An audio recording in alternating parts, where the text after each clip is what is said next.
Hello, welcome to my YouTube channel. My name is Francis Panula. I'm a personal development and recovery coach based outside of Philadelphia, Pennsylvania. And today I'm back with another video, and this time it's ways to lower your stress level. And I think this is important because there are many different reasons why somebody might want to lower their stress level. From everything from high blood pressure, heart issues, anxiety, to even in the context of, weight training, bodybuilding and such. I've read that by lowering your stress level can help you to get better gains, all these different things, lower your amount of body fat, all these different things. So there's a myriad or many different reasons why somebody might want to lower their stress level. So I want to get into talking about some different ways that we can go about trying to lower your stress level, because a lot of times in a doctor's appointment or something, when they're like, work on your stress or lower your stress, people oftentimes don't know where to begin. So I'm going to give you some different place in your life that you can try lowering your stress level or some techniques to use that can hopefully help you. All right, so let's get started. So first, relax. Literally, and that can be like getting outside, connecting with nature. I chose this photo of this person sitting in front of a lake because literally just by actually relaxing, letting your body rest, letting your mind rest, by being present in the moment, enjoying some beautiful scenery, can be very, de-stressing. Now, for example, you might actually be adding more stress if you're going on like a really arduous hike and all these things. While it may help your mental stress to get away from whatever problem or issue might be stressing you out at home, you're putting physical stress on your body. So I mean, also just relax. If there's a nice scenic spot you can drive to near your house, to be able to sit there, chill, relax, meditate, breathe, what have you, that'll be very beneficial for you. And just getting outside and connecting with nature, period, has been shown to help people, not only increase their fulfillment in life, but also to lower their stress levels. So next, to breathe.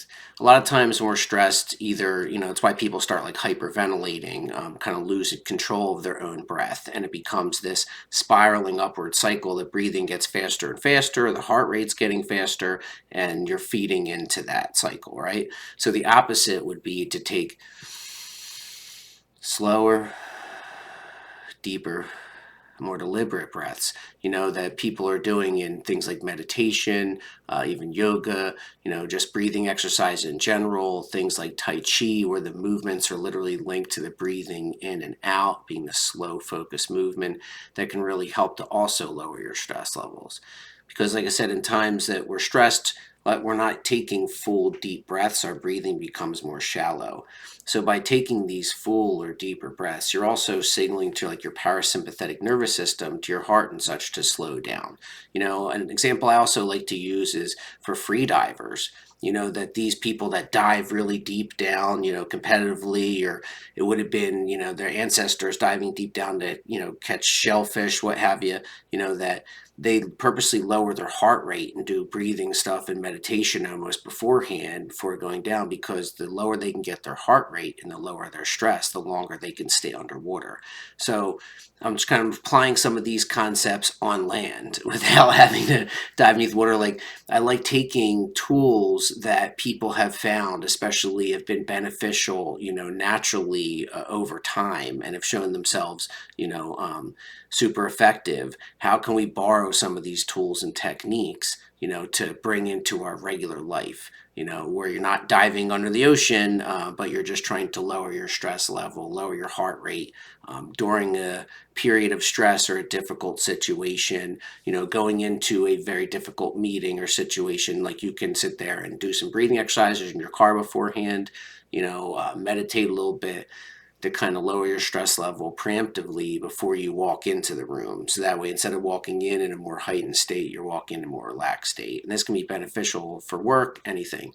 As a kid, I was diagnosed with asthma, and they had taught me breathing exercises in through the nose and out through the mouth. If you're feeling short of breath, starting to have an asthma attack, that can help to mitigate or head off the asthma attack. All right, so next, is it really that serious? Are you getting upset over something trivial? A lot of times, if we are stressing over something, ask yourself, is this something I truly need to stress about? Even if you want to let your brain catastrophize for a moment, like, what's the ultimate negative consequence or difficulty of this situation? Should I not take any action immediately. And if it's something that's really trivial, why am I stressing out over it? If it's something that literally doesn't involve me, doesn't affect me, then why am I getting stressed over it? And currently, I have a client who tends to get very stressed over the actions of other people around them that really may impact them, but largely they're just, even clients said they need to kind of stay in their own lane a little bit because they're letting their stress level continuously climb over things that don't really need to concern them. And it's something to work on. Like there's enough stress in life, especially as an adult, in whatever country you're in, America, what have you, that you don't really need to stress over things that aren't yours to stress about to begin with. And once we can kind of realize the things that we need to focus on and kind of learn how to let go of the things that really are just trivial, then maybe our stress level goes down because we can eliminate a bunch of things that were stressing us out that we really didn't need to be stressed over to begin with. So I ask myself, is it that deep? Is it that serious? If I'm really stressed about something, do I really have cause to be this stressed over it? And like I'd say 8 times out of 10, no. Rarely is something that deep. Is it going to impact my life in some horrific way? No. Then why am I that stressed over it? All right, so let's continue. So how about working on some life skills? Is your stress time related or financial stress? If your stress is that you just feel like you're always playing catch up, never have enough time, which once again, I think in modern adulthood, these are the things that people oftentimes stress over. It's things like bills, schedule, things they have to do, their to-do list. And a lot of times maybe we can't eliminate all these different things, right? The bills are still going to be there. To-do list is still going to be there. The chores, the housework, the, doctor's appointments, whatever it is still going to be there, right? But if I can learn how to manage my time more effectively, if I can learn how to budget more effectively, learn how to schedule more effectively, these different things, learn how to prioritize, I can at least lower the stress. Because the more I get in tune with these things, make them second nature, the easier my life becomes overall. And I used to be a person that was flying by the seat of their pants. I was never great with time management or scheduling and all. And I have like multiple calendars, but it helps me to keep on task. I know exactly what I have going on that day. I still feel like there's not enough hours in the day, but at least I'm working on managing them better. And I'm able to really prioritize and see the things that I really want to fit into my schedule. Honestly, I haven't been prioritizing YouTube as much because I've been took a vacation, did some different things. I've been prioritizing kind of soaking up and enjoying this fall season. So I recognized I had to dial back on some of the other things in my life. But in modern 2024, that we constantly are being pulled different directions. And even when we get a moment of downtime, there's things vying for our attention there, whether it's social media and what have you, right? So, and like I watch YouTube on some of my downtime. I create on YouTube and I watch YouTube. And I find it super beneficial, but if we're spending too much time on YouTube or just scrolling through social media, maybe there's other things that we're actually stressing about or will stress about later on that we could be working on. So just learning how to manage my time better. And, it's a constant evolving process. Learn how to keep to a budget, to manage your financial stress. And sometimes that may look like you realized after doing the budget that the math just ain't mathing, and then you might need to make adjustments in either a different type of work, adding another income or spending less. And that can be really difficult. But financial stress is just a reality, that we deal with.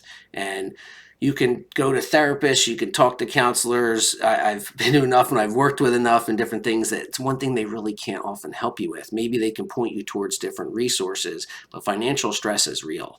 And when people are just like, look, I'm broke, I'm poor, I'm struggling, your counselor often doesn't have anything for you. But a lot of times, maybe they might recommend budgeting, seeing a financial counselor, going to classes, financial literacy classes and things just to help you understand better. But ultimately, also, they're not going to tell you what to do. But you might want to look and see if the math is mathing with your current job and see if maybe there's something else you can do to, improve your financial situation. And that's a really difficult decision that you'd really have to make for yourself. But that's why things like budgeting and really taking a logical, rational look at the numbers or just time in your life, having these honest conversations with yourself is something that needs to happen, just to also overall lower your stress levels. So next thing, practicing healthy boundaries. Now this can be, as I was adding this topic in, I was thinking this could be like controversial, I guess. Some people might not like hearing this, but Sometimes lowering your stress level means cutting out unhelpful, unwelcome negativity out of your life. And that sometimes that can be people. Sometimes that can be people that you're associating with that really are just kind of bringing you down on a consistent basis, or like energy vampire type people, that learning how to have healthy boundaries and kind of cut some of this stuff out of your life can overall lower your stress.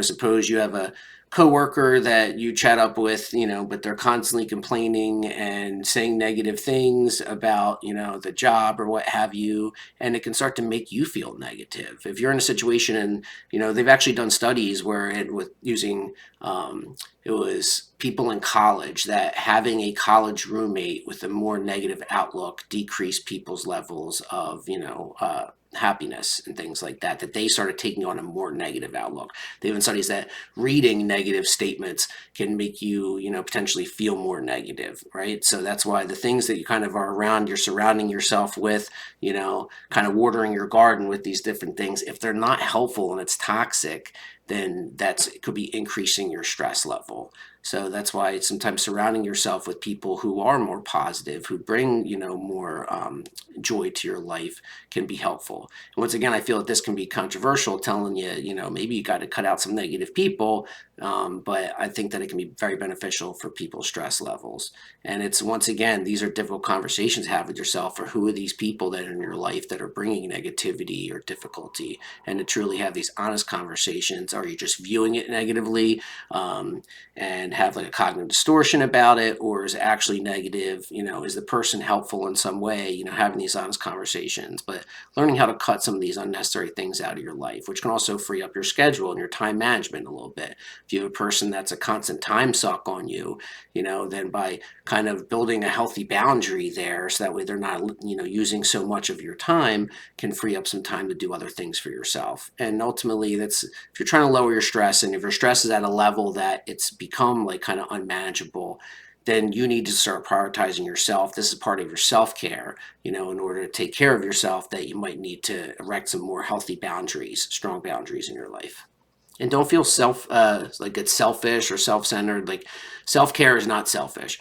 Recognizing when you need to do things, to be able to bring yourself back to balance in your life is super helpful, because the longer you stay in an unhealthy balance in your life, the more difficult it can be, the more mental health issues arise. If you have addiction issues, they could arise. The longer we stay in this period of heightened stress, the more likely negative things might occur to us. So by working on these little different things, and I'm going to kind of go back through them just to, reiterate, by learning how to relax more, literally physically relaxing, whether it's, some, what's that called? Progressive muscular relaxation, where you clench muscles, one at a time, and let them relax. People do it in bed before they go to sleep to kind of help them fall asleep, but relaxing your muscles from your face muscles. One of the things I love in yoga and meditation, where they're like, relax the muscles in your face, because I'll walk around with my face tense without realizing it. I'm more of a naturally, I guess, higher strung person, so I carry a lot of physical tension. So just learning how to physically relax and let that tension drain on my body is super helpful, right? Then we're learning to breathe more deeply, belly breathing, learning how to combine this with the relaxation, whether through meditation, yoga, different things, right? Asking yourself, is it really that serious? Should I be stressed about this? Is this even something that I should be concerning myself with? Or is, this somebody else's issue, right? Working on my life skills, my time management, my financial budgeting skills, different things like that, scheduling, and keeping healthy boundaries. Because if we don't have healthy boundaries and we're letting people, walk all over our time and different things like that, it can be very difficult. As you see, I don't edit out these videos. There's no cuts in these videos, so I might pause and take a drink. I guess other people edit that out, but I keep it 100 here. So last but not least, thank you very much. I kind of put these things together every few weeks at a time. because my 9 to 5s are usually pretty busy. Besides, working full time and trying to maintain my health and relationships and things like that. I try and put these YouTube videos together so that I can share this information, because you never know what day is going to be your last. So if I have some, legacy on here of videos that can help people after I'm gone that somebody can watch, I find that super beneficial. Anything I can do to be of service and try and spread things that have helped me and I believe will help other people, I'm all about. At the same time, I want to be able to be there for people one-on-one coaching.